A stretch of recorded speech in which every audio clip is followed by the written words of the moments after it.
সেই ইয়াজুজ মাজুজ আসবে, বের হবে ঈসা আলাইহিস সালামের অল্প দিন থাকতে। ঈসা আলাইহিস সালামকে আল্লাহ রাব্বুল আলামিন বলবেন, তোমার অনুসারী নিয়ে, ঈমানদারদেরকে নিয়ে এক পাহাড়ের গুহায় আশ্রয় নাও। ইয়াজুজ মাজুজ যেদিক থেকে আসবে, বের হবে, পৃথিবীর গাছপালা পানি খেয়ে সাবাড় করে দেবে। আর এক দল এসে বলবে যে এখানে কোনোদিন পানি হয়নি, সাগরের পানি খেয়ে শেষ করে দেবে। এতদিন যাবৎ ক্ষুধার্ত অবস্থায় আছে, কি খাওয়া খাবে চিন্তা করে, খেয়ে শেষ করে দেবে। তো বলতে বলতে শেষ পর্যন্ত দেখবে পৃথিবীতে আর খাওয়ার কিছু নাই। তো বলবে যে দেখ উপরে কে আছে, উপরে কে আছে, ওকে মেরে ফেলতে হবে, এখন আমরা রাজত্ব করব। ইয়াজুজ মাজুজ রাজত্ব করতে ঢুকবে, পৃথিবীতে কাউকে পাবে না, সব খেয়ে সাবাড় করে দেবে। দেওয়ার পরে বলছে উপরে কে আছে, ছায়ার মতো দেখাচ্ছে, মানে ইয়ার মতো কি বলে, আসমান দেখা যাচ্ছে, উপরে তাহলে কেউ আছে, ওকে মারতে হবে। তীর নিক্ষেপ করবে ওরা। জিবরিল আমিনকে আল্লাহ বলবেন, তীরটা ধরে তুমি রক্ত মাখায় দাও। যখন তীরটা পড়ে যাবে ঘুরে, তখন রক্ত দেখে বলবে যে যে আছে আসমানে ও মরে গেছে, এখন সফল আমরা। ইয়াজুজ মাজুজকে আল্লাহ কিভাবে হত্যা করবেন? একটা ঝঞ্ঝা বায়ু আসবে বিশাল, এই ঝঞ্ঝা বায়ুতে ঝড়ে ইয়াজুজ মাজুজের বিরাট বিরাট বডি সবগুলো মরে পড়ে থাকবে, সারা পৃথিবীতে পড়ে থাকবে। তখন ঈসা আলাইহিস সালাম কোথায়? পাহাড়ের মধ্যে। মনে আছে? তাহলে বোঝা যাচ্ছে। ও এই বডিগুলো কি হবে?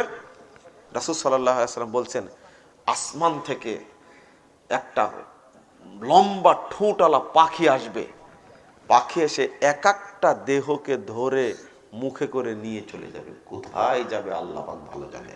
এই করে ঝাঁকে ঝাঁকে পাখি এসে ইয়াজুজ মাজুজের বডিগুলো নিয়ে চলে যাবে। এরপর একটা বৃষ্টি হবে, বৃষ্টি হয়ে সারা পৃথিবীতে যে অন্যায় অনাচার করেছে, এত খারাপ কাজ করেছে, সমস্ত পৃথিবীকে আল্লাহ বৃষ্টি দিয়ে ধুয়ে দিবেন, একবার পরিষ্কার হয়ে যাবে। এরপরে ঈসা আলাইহিস সালাম মুমিনদেরকে নিয়ে বের হবেন। সারা পৃথিবীতে মুমিন ব্যক্তি ছাড়া কোনো বেদিন ব্যক্তি থাকবে না। ঈসা আলাইহিস সালাম মারা যাবেন 7 বছর বয়সে, রাজত্বের বয়সে। এই 7 বছরের মধ্যে কত কিছু হয়ে গেছে চিন্তা করেছেন? তাহলে ইমাম মাহাদি বের হবেন অমুক দিনে, এই কথা বলাটা কত বড় ঝুঁকিপূর্ণ চিন্তা করতে পেরেছেন? বুঝেননি কথা? মানে তখন নিঃসন্দেহে ঈসা আলাইহিস সালাম আসবেন, আর তার 7 বছরের মধ্যে কি হবে? কিয়ামত হবে, ইয়াজুজ মাজুজ আসবে। প্রেক্ষাপট আগে তৈরি হওয়া লাগবে। হ্যাঁ, আমি এখনো বলছি ইমাম মাহদী কালকেও আসতে পারেন। আমাদের বলতে হবে, জানতে হবে যে খুব তাড়াতাড়ি কিয়ামত হবে, খুব তাড়াতাড়ি ঈসা আলাইহিস সালাম চলে আসবেন, এই ধরনের কথা বলা যাবে, কিন্তু নির্দিষ্ট কোনো দিনক্ষণ করা যাবে না। কথা আপনাদের মনে থাকবে? ঈসা আলাইহিস সালাম মারা যাবেন, মারা যাবে আস-সাআহ তাকুমুস সাআহ আলা শিরারিল খালক।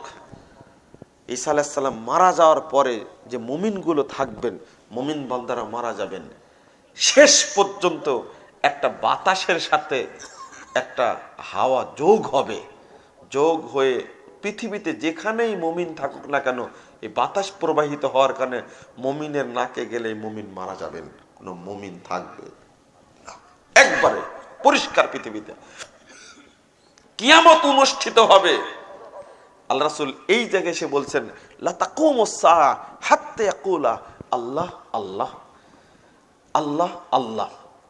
বাইহাকিতে আসছে একই হাদিস, হাত্তা ইয়াকুলা লা ইলাহা ইল্লাল্লাহ। এই আল্লাহ আল্লাহ মুসলিমের শব্দ দ্বারাই বেদাতীরা ব্যাখ্যা নিছে যে আল্লাহ আল্লাহ জিকির করা যাবে। আরে ব্যাকুবে আল্লাহ আল্লাহর ব্যাখ্যা তো আরেক হাদিসে আসছে, লা ইলাহা ইল্লাল্লাহ। তো তুমি ওই হাদিসটা নিবে না? লা তাকুমুস সাআহ হাত্তা ইয়াকুলা লা ইলাহা ইল্লাল্লাহ। লা ইলাহা ইল্লাল্লাহ বলার একজন ব্যক্তি পৃথিবীতে থাকতে পৃথিবীতে কিয়ামত হবে না, একজন ব্যক্তি। তাহলে এবার চিন্তা করুন যে কিয়ামতের পরিধি কোথায়। সারা পৃথিবীর মানুষ আল্লাহকে তো চিনবেই না। মুমিন ব্যক্তি আল্লাহকে ভুলে যাবে, জান্নাত ভুলে যাবে, নবী ভুলে যাবে, কুরআন ভুলে যাবে, রাসূল ভুলে যাবে, আল্লাহকে ভুলে যাবে। আল্লাহকে জানার কেউ থাকবে না। একজন ব্যক্তি যদি থাকে তবুও কিয়ামত হবে না। তাওহীদের দাম কত! তাওহীদি ব্যক্তির কারণে আল্লাহ আসমানকে ধ্বংস করবেন না, পৃথিবীকে ধ্বংস করবেন না। যার মধ্যে তাওহীদ থাকবে আল্লাহ তাকে কত ভালোবাসেন চিন্তা করো। যার মধ্যে তাওহীদ আছে আল্লাহ তাকে কত ভালোবাসেন। সারা পৃথিবীর চেয়ে, আসমান জমিনের চেয়ে একজন তাওহীদ পন্থী ব্যক্তির মূল্য আল্লাহর কাছে অনেক অনেক গুণ বেশি। এই জন্য তাওহীদ পন্থী ব্যক্তির চোখের পানি বের হলে কিন্তু খবর আছে, খবর আছে। খুব সাবধান। ইমাম আহমদ বিন হাম্বলকে কষ্ট দিয়ে দুর্ভিক্ষ নেমে এসেছিল। ইমাম বুখারীকে কষ্ট দেওয়ার কারণে দুর্ভিক্ষ নেমে এসেছিল। এই তাওহীদ পন্থী ব্যক্তিকে কষ্ট দিতে হয় না। সাবধান, আল্লাহর আরশ কেঁপে ওঠে। বন্ধুরা আমার, এখানে আমি বলবো যে তাকুমুস সাআহ আলা শিরারিল খালক। এবার যত মানুষ হবে সব মানুষই বদ, বদের বদ, খারাপের খারাপ। একজনে ভালো মানুষ থাকবে না। তার উপরে দিয়ে কিয়ামত অনুষ্ঠিত হবে। কিসের তওবা আর কিসের কি? এখানে ছোট্ট কথাই আপনাদেরকে বলতে হয়, দাজ্জাল সম্পর্কে যে ধারণাটা দিয়েছে তামিমুদ্দারির যে হাদিসটা, লম্বা হাদিস বর্ণিত হয়েছে সহিহ মুসলিমে, এই হাদিস থেকে বোঝা যায় তামিমুদ্দারির ঘটনা। আমি আপনাদের প্রথম হাদিসের দিকে আবার ফিরে যাচ্ছি, আবার বলতে চাচ্ছি। 5231 নম্বর হাদিস সহিহ বুখারীর মধ্যে যেটা আসছে, রাসূল সাল্লাল্লাহু আলাইহি ওয়াসাল্লাম বলেছেন, ইন্না মিন আশরাতিস সাআ আন ইউরফাআল ইলমু ওয়া ইয়াকসুরাল জাহলু ওয়া ইয়াকসুরাজ জিনা। কিয়ামতের যে ছোটখাটো আলামত তার মধ্যে অন্যতম হলো এলেম উঠে যাবে। আর একটা হলো মূর্খতা বর্ষণ হবে। আর একটা হলো জিনা, ব্যভিচার বৃদ্ধি পাবে। আর একটা হলো মহিলার সংখ্যা বেড়ে যাবে, পুরুষের সংখ্যা কমে যাবে। তো বর্তমান যে এলেমটা চলছে, এই এলেম কি শারঈ এলেম না জাহেলি এলেম? জাহেলি এলেম। গতদিনে এক কলামিস্ট লিখছেন যে বাংলাদেশে দ্বিমুখী শিক্ষা যেটা চলছে এটা দেশের জন্য ক্ষতিকর। মানে তারা চাচ্ছে শুধু বস্তুবাদী শিক্ষা থাকুক। লোকটাকে আমি শ্রদ্ধা করতাম, ভালো লেখা লেখেন, দেশত্ববোধ আছে, তার মধ্যে দেশপ্রেম আছে, তাই ভালোবাসতাম। কিন্তু এত গুণা নাস্তিক, আশ্চর্য হয়, যেখানে 90-92% শতকরা মুসলিম দেশে তার নামের সাথে ইসলাম শব্দটা যোগ লাগানো আছে। এই নাস্তিক বলে যে এই দেশ থেকে ধর্মীয় শিক্ষা ধারা তুলে দেওয়া উচিত। তুমি এই দেশে বাস করো কেন? তুমি নামের শুরুতে ইসলাম লাগিয়েছে কেন? তোমার বাপকে এইটা শিক্ষা দিয়েছিল? তোমার বাপ ভালো মানুষ ছিল বলেই তোমার নামের সাথে ইসলাম যোগ করে নাম রেখেছে, আর তুমি তার পেট থেকে বের হয়েছো, কুসন্তান বের হয়েছো। তুমি কেন বললে এটা? এদেশে দ্বিমুখী সাক্ষাৎ থাকবে না, কেন ক্ষতিকর মানে? এই জন্য মানুষ পশুতে পরিণত হয় তখনই যখন তার মধ্যে ধর্মীয় শিক্ষা না থাকে। পশু হয়ে গেছে। পৃথিবীতে যদি কোনো সাহিত্য থাকে, পৃথিবীতে সর্বশ্রেষ্ঠ সাহিত্য হলো মহাগ্রন্থ আল কোরআন। তুমি কোরআন পড়ো আগে, তাহলে তুমি বুঝবে কোরআনের মর্যাদা।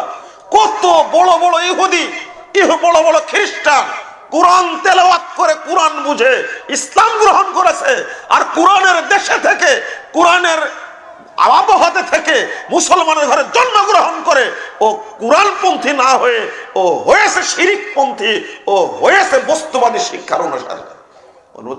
দুর্ভাগ্য ওর জন্য। কেমনে বললো এটা? এই দেশের অবস্থা, বস্তুবাদী শিক্ষা ভর্তি হয়ে গেছে। আর আপনারা চাচ্ছেন ওই জায়গাতে ছেলেকে ভর্তি করবেন যে জায়গায় ভর্তি করলে ছেলেটা ডাকাত হবে, যে জায়গায় ভর্তি করলে ছেলেটা জানোয়ার হবে। মানে অনেকে তো চাচ্ছে যে ইঞ্জিনিয়ার বানাবে, ইঞ্জিনিয়ার হয় না, জানোয়ার হয়, ডাকাত হয়, ডাক্তার হয় না, ডাকাত হয়। অবস্থা এটাই। সারা না, আমি সবাইকে বলছি না সবাই ডাকাত, আলহামদুলিল্লাহ অনেক ডাক্তার আছে, তারা এখনো তাদের মধ্যে বিবেক বোধটা আছে, মানবতা বোধটা আছে, মানবিক দিকটা আছে। ও কষায়ের মতো রুগীকে শেষ করে দেয় না, ও চিন্তা করে। ফ্রি চিকিৎসা অনেকেই দেয়, ভালো মানুষ দেখলে ভালো চিকিৎসা দেয়, গরিব মানুষ দুঃখীদেরকে ফ্রি চিকিৎসা দেয়। অনেক ডাক্তার আছে আলহামদুলিল্লাহ, অনেক ইঞ্জিনিয়ার আছে ভালো আলহামদুলিল্লাহ। আমারই পরিচিত কয়েকজন ইঞ্জিনিয়ার আছে, তারা মসজিদ, মাদ্রাসা, এতিমখানার কোনো বিল্ডিং এর কাজ করলে আলহামদুলিল্লাহ তারা 1 টাকাও নেয় না। আছে, আমি বলছি না সবাই খারাপ, কিন্তু আমি বলছি ম্যাক্সিমাম খারাপ। আপনাদেরকে বলবো, আপনারা চিন্তা করবেন, ভাববেন এটা যে এলেম যেন উঠে না যায়। এলেম উঠা বলতে শারঈ এলেমকে কি বলে? উঠে দেওয়া। হ্যাঁ, কিয়ামতের আলামত এটা। আমরা বলছি এদেশের শিক্ষার হার বেড়েছে, শরীয়ত বলছে শিক্ষার হার কমেছে।